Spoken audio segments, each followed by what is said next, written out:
Hello again. We have spoken at length about my births. Over them, under them, and around them, until they have become familiar ground. So now, I think it appropriate to speak of the life of the adventurer, of the journeys, of the discoveries I so often regale others with. The next of these is the story of the slide. Many years ago, in an age mortal men have no chance of knowing, there lived a giant, a titan by the name of Jormungandr. This dragon, or more aptly the sea serpent, grew wary of his kin's foolish, obsessive war with the giants.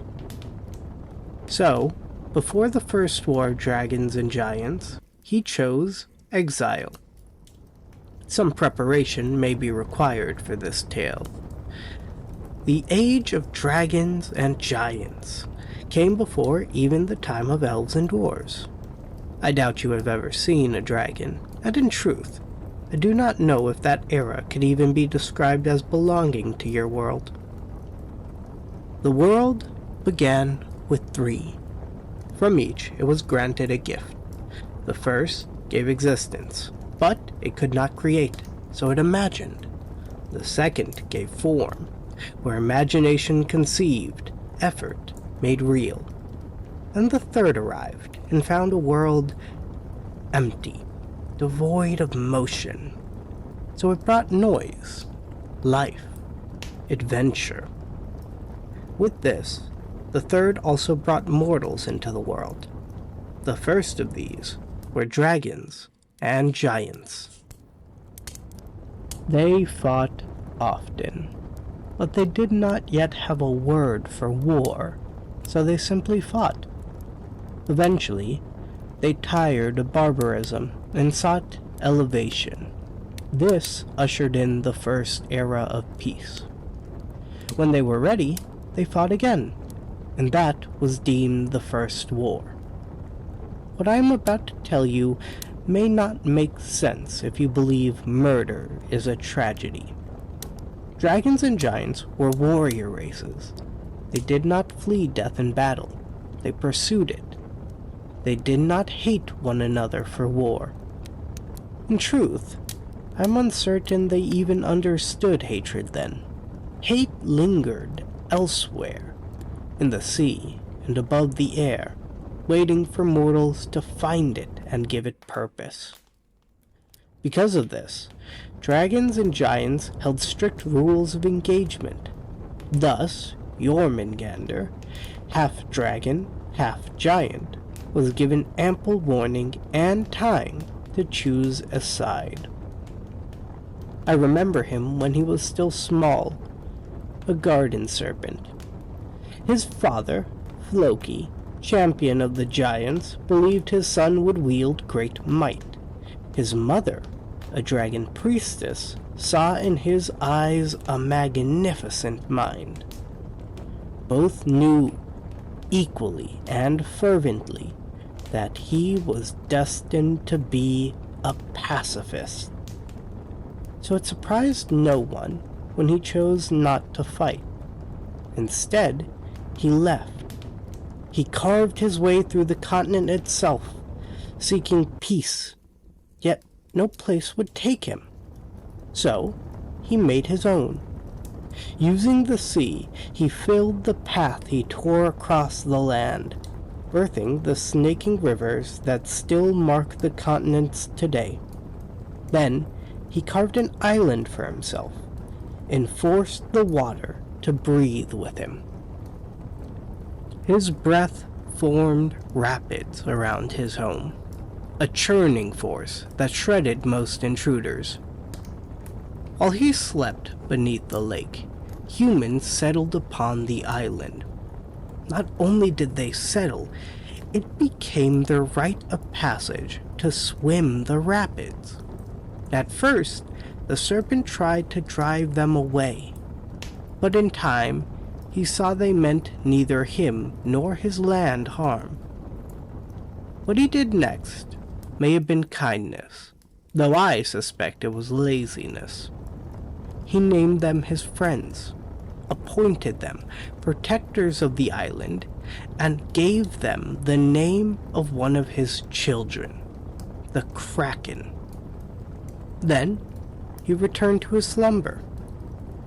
Much about the island remains unknown, but it is said that the sea serpent still lives within the rivers of the continent, breathing through them as he dreams. He did not know, as I suspect you do not know either, what a privilege it is to dream. When I journeyed those rivers, I met many interesting people. Town of assassins, a giant claiming to be the second coming of Yorm, and a one-winged dragon who wished to kill a god. Yet, the greatest presence amongst them all was the serpent at the bottom of the lake, the one who breathes through the river. I found him curled beneath the rapids, letting the water lull him into a near-eternal sleep. When my boat approached, one great eye opened. Unable to behold me while lying still, he rose. His head split the river as though a wall of iron had been dragged from the riverbed, and we spoke. When he asked my name, he behaved as though it were our first meeting.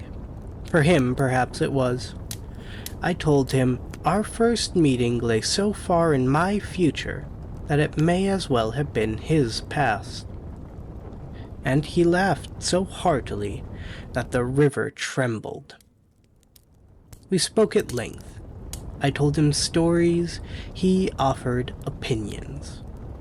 He favored the tales that ended happily. Often, he asked why I could be so cruel. So I examined myself and gave him the truth. Sometimes, I let my games and ego run amok. It is a failing I know well. Trying and failing are part of the road to success. But that road has far too much room to fail. So much room that even he, vast as he is, could seem an ant before it. He said he understood. After all, his parents shared the same failing, and died to one another because of it. He spoke kindly, so I answered in kind. I laughed. I patted the serpent in comfort. Then, I continued on my way. He offered to hasten my journey, a noble idea that revealed his ignorance of my nature. When he could not understand my refusal, I told him simply. His treasure was the destination. Mine was the journey. It was a pleasant distraction, but the road still called to me.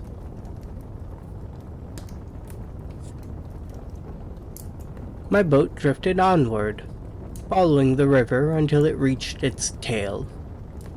At the end of that journey, I found a magnificent kingdom, one that would end horribly. Its people rushed about, ignorant of their fate, ignorant that they would be sacrificed to form an eldritch witch. They spoke proudly of their tribes, their gods, their histories. Their tales were vast, filled with falsehood, hope, and fragments of truth. When I told them that their history would be destroyed, their gods reduced to gibbering masses of flesh and hate, they called me mad. The king named me a terror. He placed a bounty upon my head for speaking. So I showed them how much of a terror I could be. When I came before that king, he died screaming for mercy. That was when I learned something important. Mortal life is only as valuable as mortals make it out to be. But I left that kingdom in melancholy.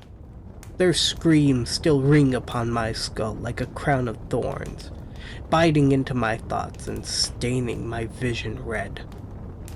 I regret my actions there. They served no purpose. They pursued no goal. I flaunted my power for amusement and called it freedom. I was wrong. Moral degradation is punishment, a lessening of one's true value.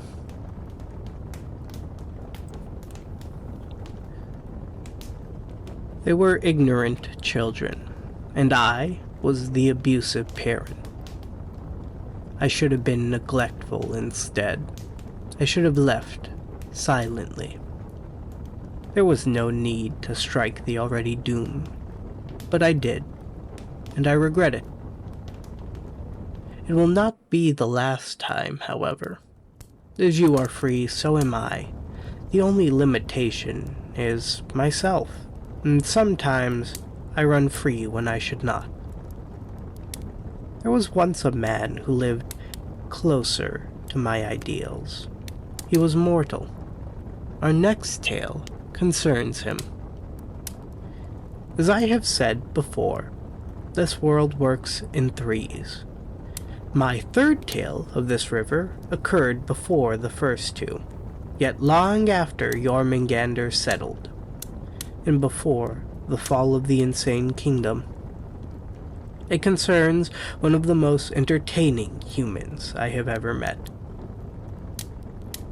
The Valtheriya are now forgotten.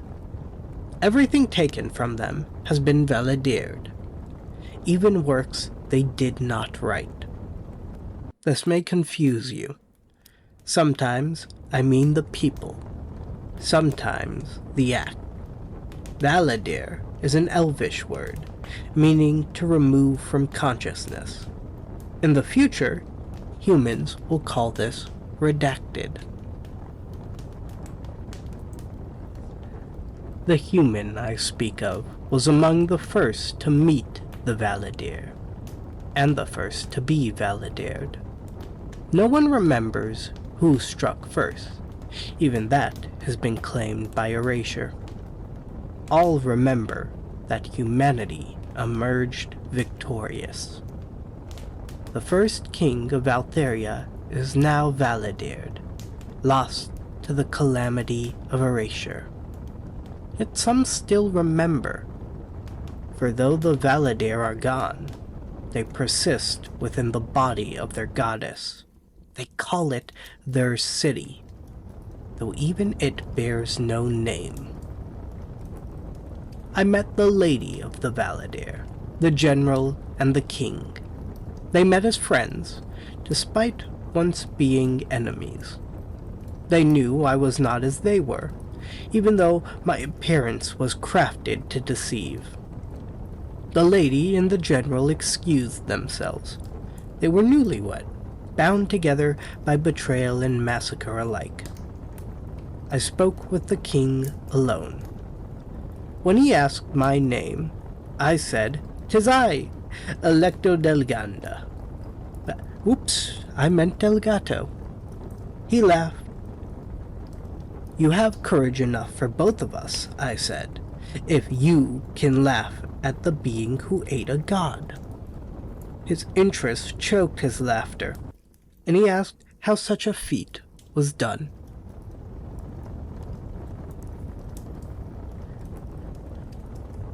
To eat a god, I told him, you find one and tear it apart with your own power. There is very little difference between mortal and immortal when you have power. I saw it then, the spark of a child who had just been told his destiny by a tree. That was the end of our conversation. His story is fascinating. Fascinating enough that I will not confine it to my own. It seems we have reached the end again. I will leave you with a secret, for I am in a good mood. My words are not earnest improvisation. They are rehearsed from a script of great importance. I hope that helps you in some way, though it is fine if it does not. So what do you suppose our next story will be? Have you heard of the Desert of the Scars? I mentioned it briefly, though I do not think it still exists. Next time, we will speak of it. We will speak of the three brothers and the beast. We will speak of the boatman, and we will speak of the island of Flame of Frost. I do not promise you the truth. I am Alecto Delgato, and sometimes even I do not know if what I say is true. The scars, much like me, delight in deception. But where I deceive to entertain, they deceive to convince. So listen to the next tale with a grain of salt. Good night, sweet dreams, and until next time.